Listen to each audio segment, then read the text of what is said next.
Барлығыңызға сәлем достар. Бүгін сіздермен өте дәмді және оңай дайындалатын корица қосылған булочканың рецептісімен бөлісемін. Сіздерге ұнайды деген сенімдемін. Видеоны соңына дейін қараңыздар. Бізге керекті ингредиенттер: ұн, жылы сүт, жұмыртқа, сұйық май, қант, ашытқы және тұз керек. 950 грамм ұнға 400 грамм жылы сүт құямыз. Енді үстіне 150 грамм сұйық майымызды құямыз. 10 грамм ашытқы саламыз, яғни дрожж. Оның үстіне 5 грамм тұз себеміз. Содан соң 3 жұмыртқа саламыз. Және 120 грамм қант себеміз. Енді қоспамызды қасықтың көмегімен алдымен араластырып аламын.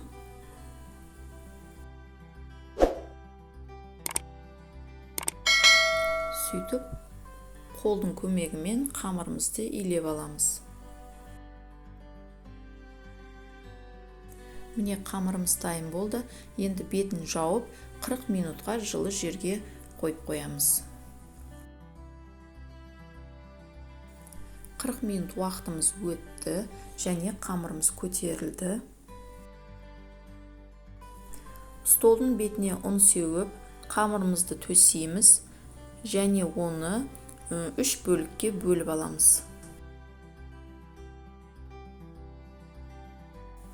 Қамырдың бір бөлігін оқтаудың көмегімен жаямыз, қалыңдығын 6-7 мм болатындай етіп. Міне біздің қамырымыз жайылып дайын болды.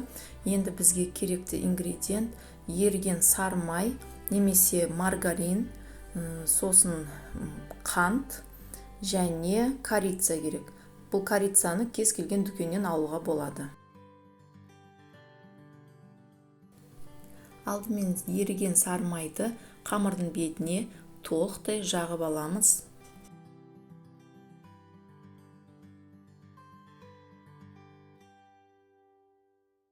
Сосын үстіне корица себеміз.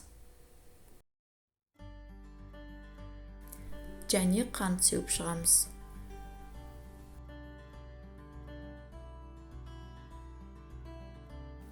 Енді қамырымызды видеода көрсетілгендей рулет сияқты орап шығамыз.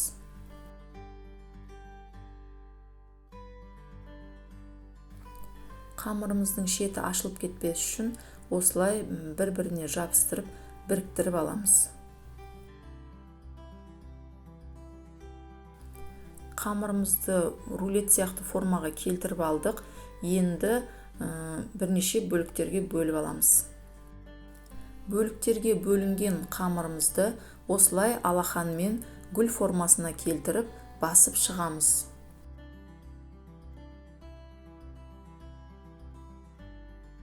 Ыдысқа пергамент қағазын төсеп, үстіне қамырларымызды орналастырып аламыз. Және қамырымыз көтерілу үшін 15-20 минутқа бетін жауып қалдырамыз.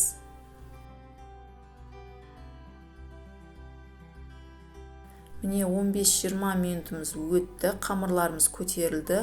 Енді бетіне жұмыртқаның сарысын жағамыз және міндетті түрде қызып тұрған пеште 20 минутта пісіріп аламыз.